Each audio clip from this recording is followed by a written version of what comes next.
This is Wild Chronicles.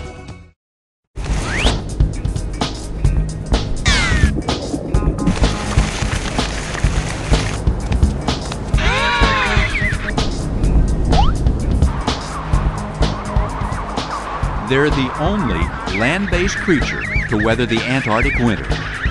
With their dense feathers and layers of fat, these emperor penguins are built to conquer the cold. But can they take the heat? Across Antarctica, ice shelves are shattering,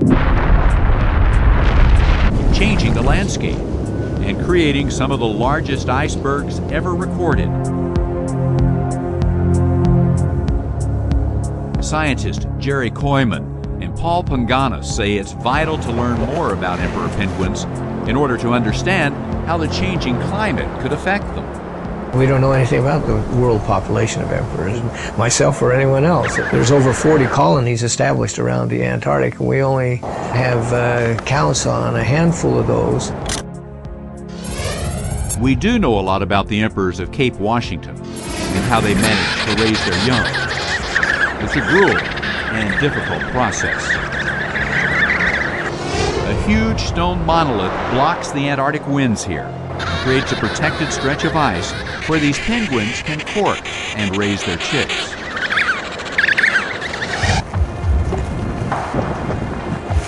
Where ice meets sea, the birds dive for food, not just for themselves, but for the chicks left behind. The mother and father take turns. One protects the offspring, while the other goes off to eat, sometimes for a month or more. When the attentive parent returns, it regurgitates to feed the hungry chick.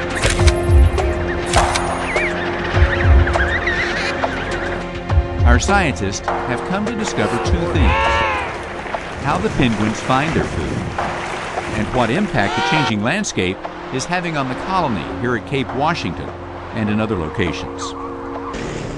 To answer the first question, they established what's called Penguin Ranch to study feeding techniques. Here, penguin recruits dive through a hole drilled in the ice. Paul Penguenler can watch them from an observation tube, but the view is limited. To get a bigger picture of penguin life under the ice, Paul deploys an instrument devised at National Geographic.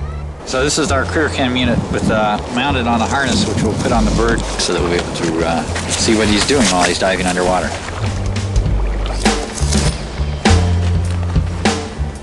The first emperor to dive with critter cam was a penguin named Rodney. They suspect the penguins are foraging at the bottom, feeding on schools of fish.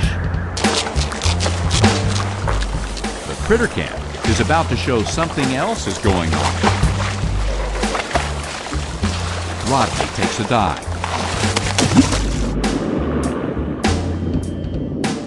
So let's see what he does here. There it is.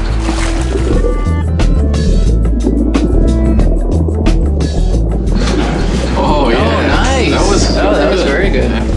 There's a tube. You can see the optube. He's going back home. Coming back home. Rodney surfaces to take a few gulps of air. Emperors can hold their breath underwater for about 20 minutes. Then he drops some 150 feet below the ice. Suddenly he rockets toward the surface. It's not a random move. Rodney has spotted something, a tasty morsel known as an ice fish.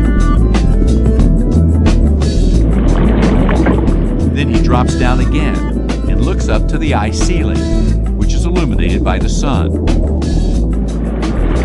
He spots fish after fish and nails them, up to 6 on one dive. The critter cam discovery is a surprise. Emperors don't forage deep beneath the surface. Instead, they use depth in order to gain a vantage point to spot fish above them.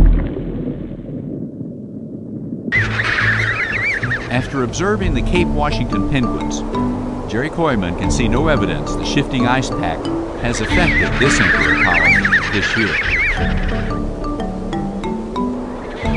They are thriving, and Jerry has counted more than 20,000 chicks. But the scientists are concerned about another colony near Cape Crozier. A giant iceberg has ground the landscape into a field of jagged ice, which may be blocking the emperor's ability to trek to open water. We have pretty rough ice here right now. This is very different from normal. There's no sign of the emperor colony. In the end, the scientists only find a few emperor penguins entombed in the ice. Stark evidence that the emperor colony may not have survived the changing ice scape. The emperor colony failed. Just the terrain and then these birds here is evidence of it. It's been an eventful season.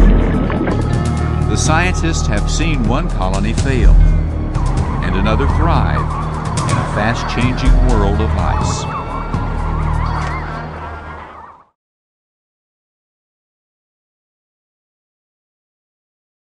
Sponsored by National Geographic Mission Programs, taking science and exploration into the new millennium.